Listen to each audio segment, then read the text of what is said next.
Glória a Deus. Quem era esta esperança? O apóstolo Paulo responde na sua primeira carta a Timóteo, capítulo 1, versículo 1. Ele diz que o nosso Salvador, Jesus Cristo, é a esperança nossa. Amém. Nós vamos estar respondendo uma pergunta que falei, acho que foi dia 21 de julho, aliás 23, nós começamos a refletir sobre o tema quem é Jesus Cristo. E nós dizíamos naquele dia que haveríamos de retomar esta pergunta, porque a Escritura, como um livro cristocêntrico, ele nos mostra de forma muito clara quem é Jesus. E insistimos em trabalhar este tema, porque conhecendo pela Bíblia a importância, a relevância de sabermos quem é Jesus, porque isto implica em ter a vida eterna. Jesus Cristo disse, e a vida eterna é esta, que te conheçam a ti só, como único Deus verdadeiro, e a Jesus Cristo, a quem enviastes. Então, conhecer a Cristo é fortalecer a comunhão com Ele, é ter a convicção da vida eterna robustecida.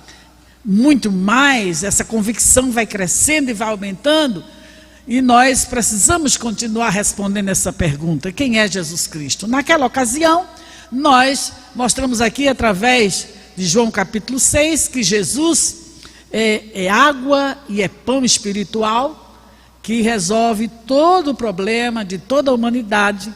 Isso está lá na nossa gravação no dia 23 de julho, você pode ir lá e você vai ver quem é Jesus Cristo. E hoje nós, à luz desse texto que lemos, nós queremos responder essa pergunta, quem é Jesus Cristo? João capítulo 13, de 13 a 17, é o que tudo indica, estavam ali no cenáculo, e vemos que aqui nesta semana, chamada Semana Santa, em que Jesus começa a se preparar para a crucificação, e o apóstolo João escreve isso no capítulo 13 e diz: ora, antes da festa da Páscoa, sabendo Jesus que era chegada a sua hora de passar deste mundo para o Pai, como havia amado os seus que estavam no mundo, amou-os até o fim. Em primeiro lugar, nós vamos ver Jesus aqui como um servo amoroso. Esse texto, todo o capítulo, a gente vai ver como o amor está aqui permeando este capítulo. E Jesus havia os amado e amou-os até o fim. Ao que tudo indica, até o fim da sua vida terrena, que ele estava prestes a morrer, ressuscitar e subir ao céu. E no versículo 34, é tanto que eu disse que o amor permeia aqui, que ele diz: um novo mandamento vos dou, que vos ameis uns aos outros como eu vos amei. Então, ele, havendo amado, continua amando até o fim e exorta-nos a ter esse mandamento, obedecer esse mandamento de amar uns aos outros, como ele amou. Então, ele é um referencial de amor. E em cada palavra aqui a gente vai ver, sabendo Jesus que já era chegada a sua hora. Jesus, ainda que um servo, nós vamos ver aqui, cheio de amor, mas ele era Deus onisciente. Então ele sabia que era chegada a sua hora. Ele aqui se mostra como obedecendo ao plano do Pai. Nós vemos também que aqui é um plano divino. Tinha uma hora específica, Jesus estava no controle da situação, ele estava caminhando para a cruz, mas ele não era uma vítima impotente, ele era Deus onisciente, ele se entregou, como ele mesmo diz, eu dou a minha vida, ninguém tomou, mas ele deu a sua vida, por esse grande amor que ele tinha para conosco. Então, sabendo que era chegada a sua hora, e havia amado os seus discípulos, o amou até o fim. Então aprendemos aqui que Jesus é cheio de amor, um servo amoroso. Acabada a ceia, tendo já o diabo posto no coração de Judas Iscariotes, filho de Simão, que o traísse, Jesus, sabendo que o Pai tinha depositado nas suas mãos todas as coisas, que havia saído de Deus, e que ia para Deus, levantou-se da ceia, tirou as vestes, e tomando uma toalha, cingiu-se. Por isso que estamos falando de Jesus como um servo amoroso. No versículo 2, a gente viu que o diabo pôs no coração de Judas. Na verdade, o sofrimento de Jesus não foi uma ideia meramente humana de Judas e da turba com quem ele fez o conchavo, mas diz que foi o diabo. Então, essa conspiração contra Jesus foi induzida pelo diabo. Ele não entendia que seria na cruz onde o Senhor o despojaria. Então essa conspiração, e sabemos que a Escritura se cumpre aqui, que há um plano de Deus em relação à salvação do mundo, e incluía a morte de Jesus, mas o diabo, ele conspirou, induzindo no coração de Judas isso, e então Judas traiu Jesus, e Jesus mostra isso aqui muito antes de Judas traí-lo. Jesus sabia ali que ele seria traído. Ele disse a Pedro que Pedro lhe negaria. Ele sabia que os outros haveriam de o abandonar. Então veja o versículo 3, Jesus sabendo que o Pai tinha depositado nas suas mãos todas as coisas, e que havia saído de Deus e que ia para Deus.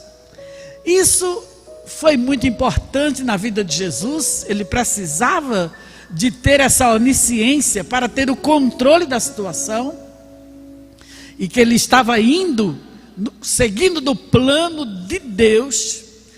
Então nós três devemos saber de onde viemos e para onde vamos, porque a vitória de Jesus passou por aí, e precisamos também conhecer e saber, para que tenhamos a convicção que Jesus tinha, e que façamos a obra de Deus com essa coragem, com essa determinação que Jesus tinha. E Ele deixou na sua palavra o que devemos saber sobre Ele. Por isso que estamos aqui aprendendo, porque isso nos traz a consciência de que estamos no caminho certo. Então Jesus, sabendo de tudo que Deus lhe tinha entregue, de onde ele vinha, para onde ele ia, então ele tinha onisciência, como já disse. Ele não era uma vítima impotente, ele era também Deus, e consciente da sua tarefa, levantou-se da ceia, tirou as vestes e, tomando uma toalha, cingiu-se. Eles estavam ali naquela ceia. Os 4 evangelhos, Mateus, Marcos, Lucas e João, falam desta última Páscoa celebrada por Jesus e a instituição da ceia. Então eles estavam naquela mesa, conforme mostra a cultura, era uma mesa em U, e estavam ali os 12 discípulos. Aquele cenáculo estava pronto para aquela reunião. Jesus disse: eu desejei muito comer convosco esta última ceia, porque ele só haverá de comer novamente com os seus discípulos lá no céu. Então aqui na terra seria a última, e ele desejou muito. E aqui ele se revela em primeiro lugar como esse servo amoroso. Quem é Jesus? Um servo amoroso. Então ele, quando ele sabia de tudo que o Pai já tinha determinado, então ele se levantou. Ele estava sentado à mesa. Era costume, era tradição que o hospitaleiro, o anfitrião, lavasse os pés do visitante. Então aquelas ruas empoeiradas da Palestina, as pessoas chegavam e tradicionalmente, a gente pode ver isso nos evangelhos, por exemplo, Jesus lá na casa de Simão, no dia que aquela mulher pecadora lavou os seus pés, Jesus reclama com Simão porque ele não fez o dever de anfitrião. Então, naquela ceia tinha que ter alguém para fazer essa tradição. Jesus não estava instituindo mais um sacramento, como instituiu o batismo ou a ceia, não. Jesus estava fazendo o dever de anfitrião, de hospitaleiro. Diz alguns comentaristas que na verdade aquilo seria para o mais velho ou o mais novo, que é o que tudo indica. O mais velho seria João e o mais novo seria Pedro, que deveriam estar ali ajudando a Jesus nessa tarefa. Mas quando Jesus diz para eles que um deles haveria de traí-lo, então há uma discussão intensa entre eles. Eles começam a contender. Lucas capítulo 24, aliás, capítulo 22, ele mostra os detalhes. E eles contendiam entre eles quem era o maior. E vejam que nesse pano de fundo escuro, de conflito, Jesus aparece como um diamante em cima daquele veludo preto e se revela como aquele servo amoroso. Aleluia.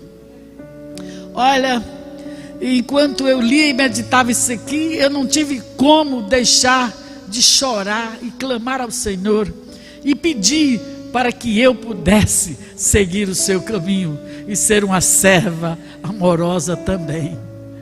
Esse deve ser o nosso pedido. Então Jesus fez o quê?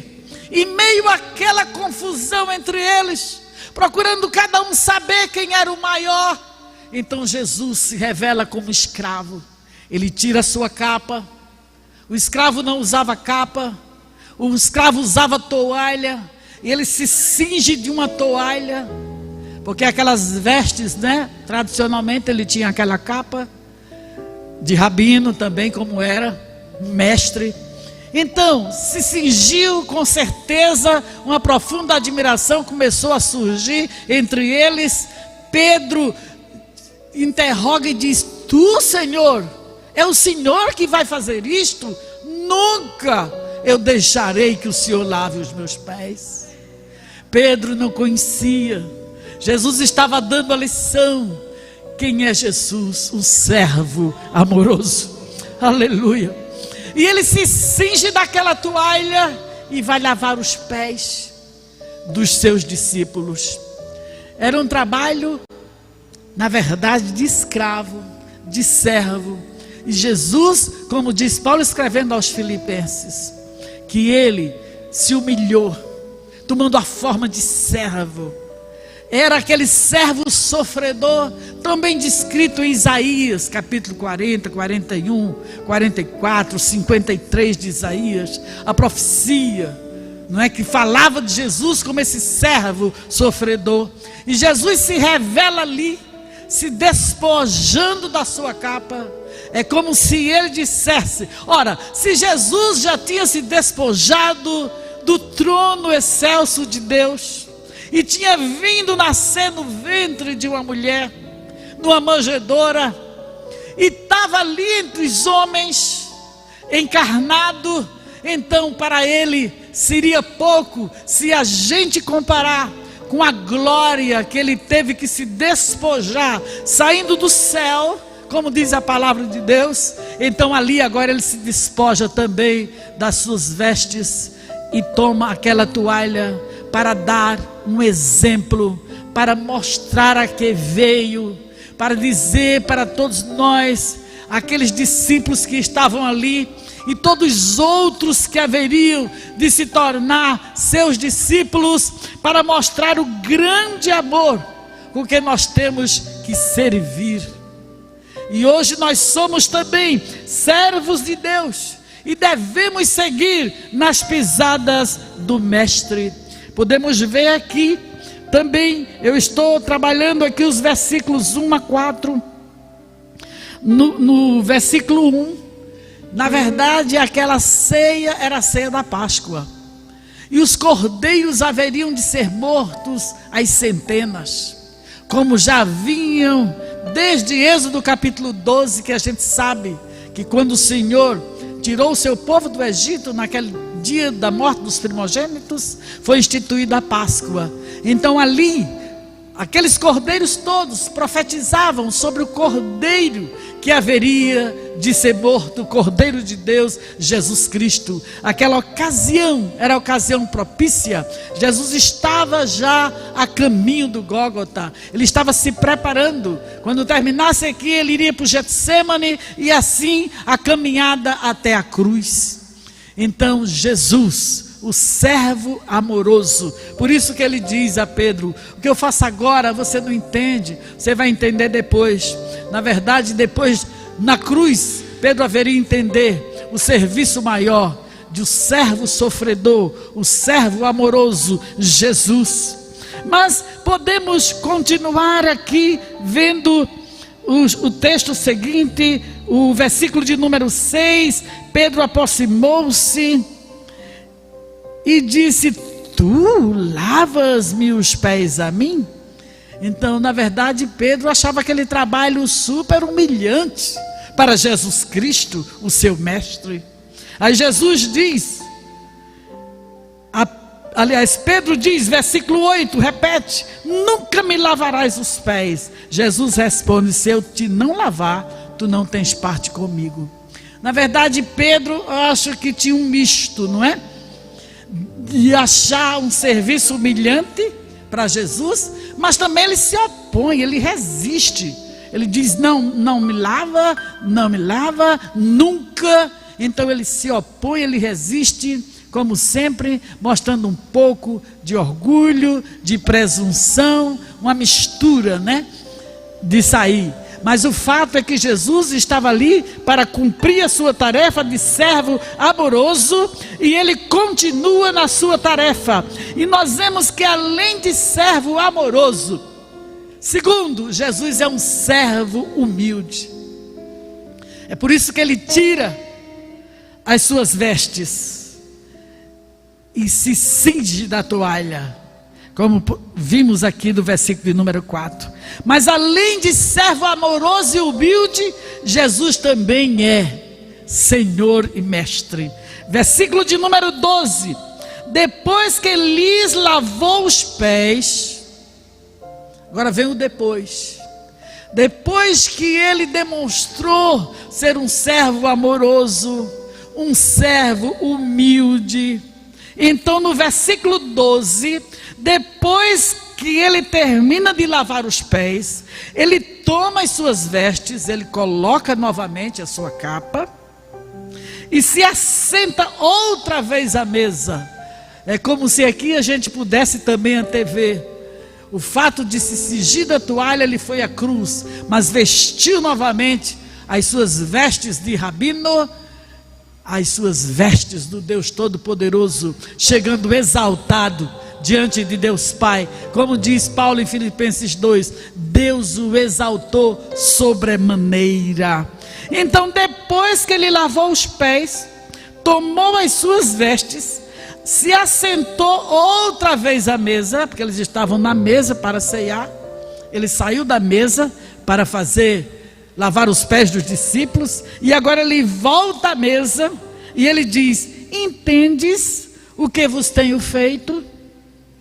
Jesus quer que a gente entenda. Ele não quer uma fé cega.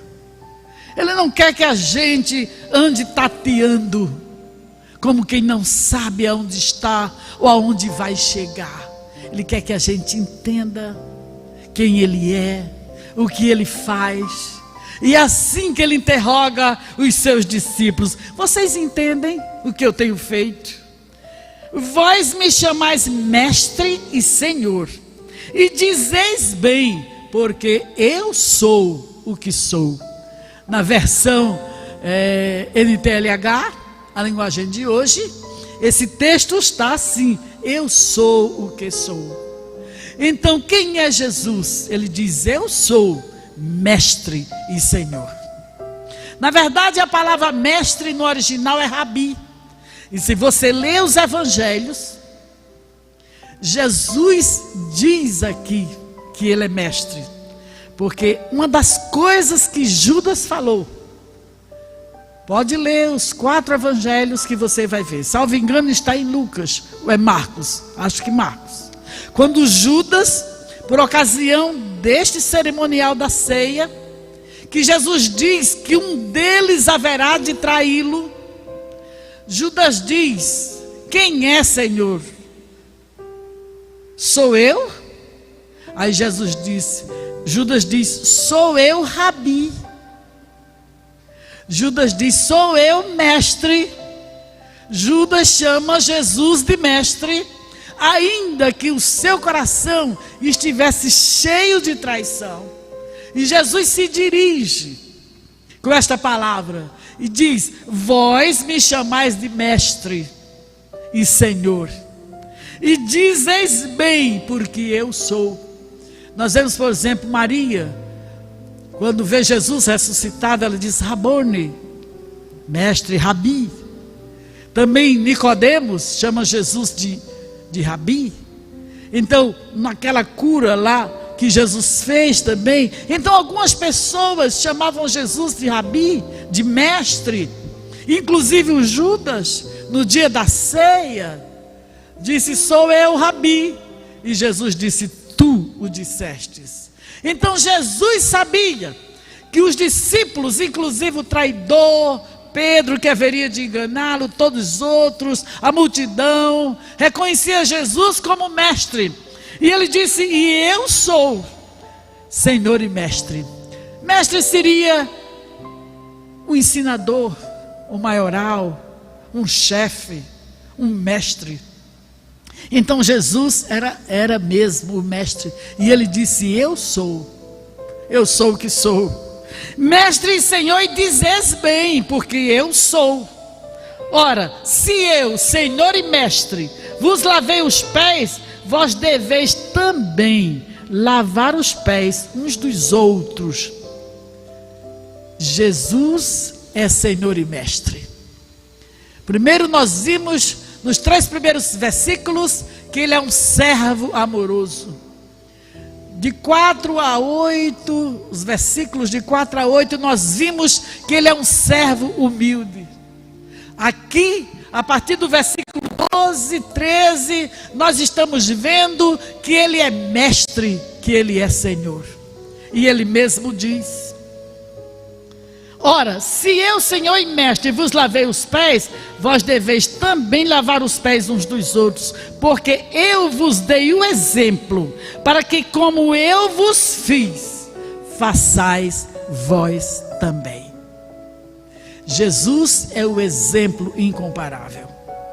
Na verdade, Jesus sabia, como nós dissemos, por onde ele ia de passar. Veja aqui no versículo 19, ele diz assim: desde agora vos digo, antes que aconteça, para que quando acontecer, acrediteis que eu sou. Jesus estava se revelando aos seus discípulos como Deus onisciente. Ele tinha revelado que Judas haveria de traí-lo, e ele nos leva diretamente para Isaías capítulo 44, quando ele diz: eu estou dizendo isso para que vocês saibam que eu sou Deus. Ele está se reportando, ele está lembrando o que o profeta Isaías disse sobre ele. Isaías 44, versículo 6, a profecia de Isaías, capítulo 44, versículo 6 e versículo 7, Isaías diz assim: assim diz o Senhor, Rei de Israel, seu Redentor, o Senhor dos exércitos: eu sou o primeiro, eu sou o último, e fora de mim não há Deus. A toda hora no Evangelho de João nós vemos a divindade de Jesus. Então esse eu sou o que sou é exatamente esse do profeta Isaías, capítulo 44. E veja, versículo 7: e quem chamará como eu e anunciará isso, e o porá em ordem perante mim? Este que anuncia as coisas futuras e as que ainda hão de vir. Então ele estava anunciando as coisas que ainda haveriam de acontecer. E logo depois ele anuncia, quando Pedro diz: eu estou disposto a morrer por ti, Jesus disse: não, antes que o galo cante, 3 vezes me negarás. Então Jesus estava anunciando as coisas que haveriam de acontecer, porque Ele é o Eu Sou, o Rei de Israel, o primeiro, o último, o derradeiro. Então o grande Eu Sou estava ali se revelando, mas antes mostrando também que Ele era um servo amoroso, um servo humilde, mas também mestre, também Senhor, Deus onisciente, que estava no controle da situação. Ele estava cumprindo tão somente um plano elaborado por Deus, e Ele estava executando o plano, e Ele tinha o controle daquela situação. E agora Ele diz: eu faço isso, eu dei este exemplo, para que como eu fiz, vocês façam também. Então Jesus é um modelo incomparável. Nós precisamos de seguir nas suas pisadas. Ele diz: como eu fiz. Então o que foi que Ele fez? Ele tomou o lugar de servo humilde, Ele tomou o lugar de servo amoroso, e esse exemplo deveria ser seguido, a humildade. E não é por acaso que o escritor Mateus, lá no capítulo 11, ele diz palavras de Jesus Cristo: vinde a mim todos vós que estáis cansados e oprimidos, e eu vos aliviarei. Tomai sobre vós o meu jugo, aprendei de mim que sou manso e humilde de coração, e encontrareis descanso para as vossas almas. Você sabe onde está o descanso? É tão somente um estado de espírito humilde, aprender. Ele diz: como eu fiz, façam vocês também. Aprendam de mim. Ele é mestre, então Ele manda que a gente aprenda dele. Nessa vida de turbulência, de tempestades, de tantos males, de tanta insegurança, não há lugar melhor do que descansar na humildade. A humildade leva ao descanso. A ansiedade, além de revelar falta de fé, revela também um pouco de egoísmo, de orgulho. A gente quer alcançar às vezes aquilo que não é para alcançar, às vezes o inalcançável, sem depender dele. Tem que vir para a escola dele, para ter descanso. O mundo vive em desespero, porque vive no orgulho, porque vive no egoísmo, porque não quer reconhecer Jesus como modelo. Como o mundo odeia os cristãos. Nós estamos numa guerra, porque ninguém quer aceitar que só há um caminho. Ninguém quer aceitar que só há um modelo incomparável. Então Jesus é o modelo a ser seguido. Por isso que o mundo não tem descanso. O mundo está em desespero. É a turbulência, as pessoas inseguras. Mas hoje Jesus está dizendo: aprendam de mim, que sou manso e humilde, e achem descanso, aleluia, para as suas almas. Vamos repousar, descansar, estar seguros, enquanto nos humilhamos diante do Senhor, enquanto nos rendemos a Ele, enquanto temos Ele como nosso referencial, modelo, seguindo nas suas pisadas. E Ele diz: eu dei o exemplo, para que como eu fiz, façam vocês também. Ele dá o exemplo como mestre, mas Ele como Senhor, Ele ordena: façam isto. Como Senhor, Ele dá o mandamento: amem uns aos outros como eu vos amei. O Antigo Testamento já tinha um mandamento de amar o próximo, mas Jesus diz que agora tem um novo mandamento, porque agora o referencial é Ele. Não é mais a lei que a gente tem que obedecer, a imposição da lei, mas agora por amor, constrangidos por amor, nós obedecemos a Ele, porque Ele diz: vos ameis uns aos outros como eu amei a vós.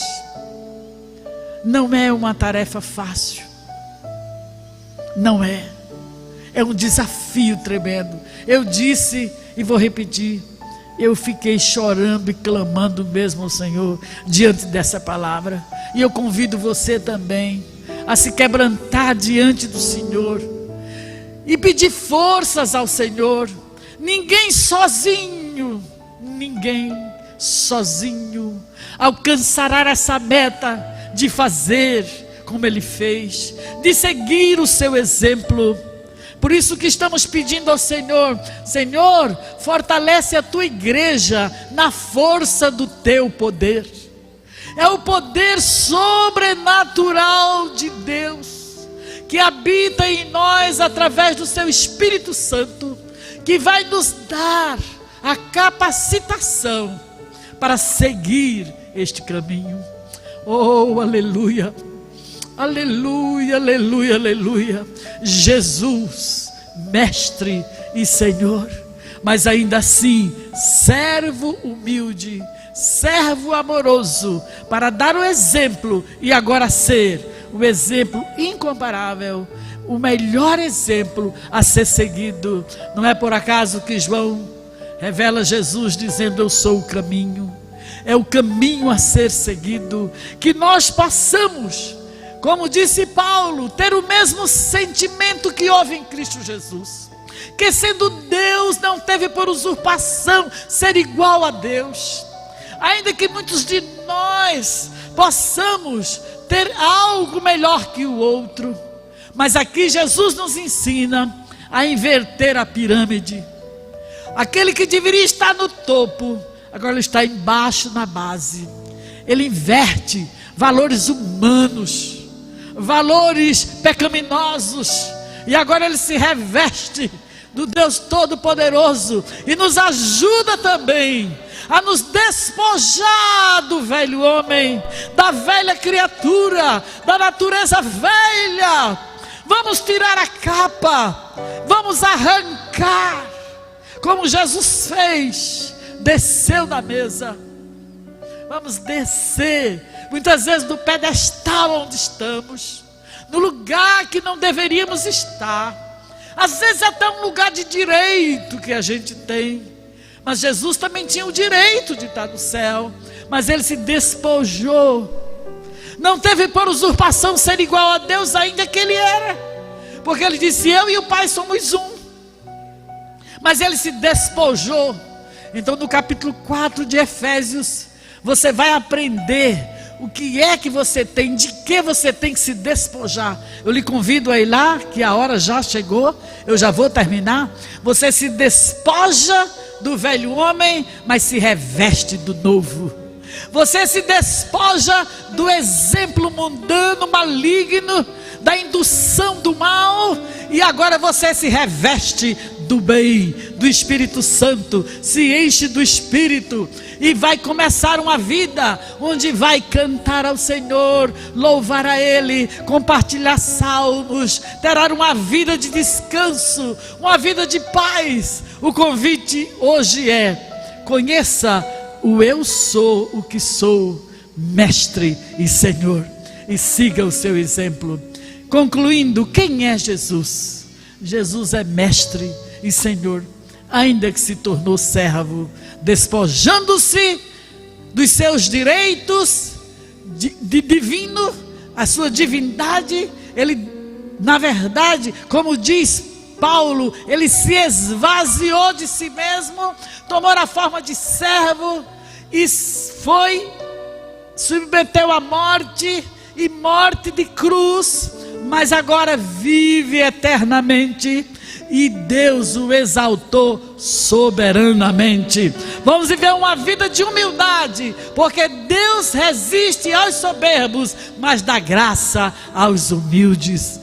O Senhor esteja nos capacitando através do seu Espírito Santo, que vai nos quebrantando, que vai nos levando a tomar essa forma de servo, seguindo o exemplo de Jesus Cristo. o Senhor esteja conosco nesta tarefa, respondendo às nossas orações, e que nós possamos segui-lo como Ele, mestre, diz: eu dei o exemplo como mestre, agora façam, cumpram o meu mandamento como Senhor. Quem é Jesus? Ele é mestre e Senhor. Vamos cantar a Ele e até dizer como Tomé: Senhor meu e Deus meu. Ele é o nosso Senhor, Ele é o nosso Deus, Ele é o nosso mestre. Que hino haveríamos de cantar? Eu sei que aquele corinho do hino, se quiserem saber quem eu sou, não é? É muito, cai bem aqui o corinho do hino. Acho que é a primeira estrofe. E na verdade Deus fala através da natureza, como diz o hino. Deus fala através da sua palavra. Deus fala através da revelação do seu Filho Jesus Cristo, quando veio aqui, que é o clímax da revelação divina. Então Deus fala através de sonhos. Então, lógico que você tem que analisar no crivo da Escritura, porque o que nós temos de muito firme, muito concreto, são as Escrituras, as profecias, a palavra de Deus, que nos dá firmeza, e nós precisamos atentar para elas. Mas Deus tem recursos através dos quais Ele nos fala, mas o recurso mais seguro e tranquilo é a sua palavra.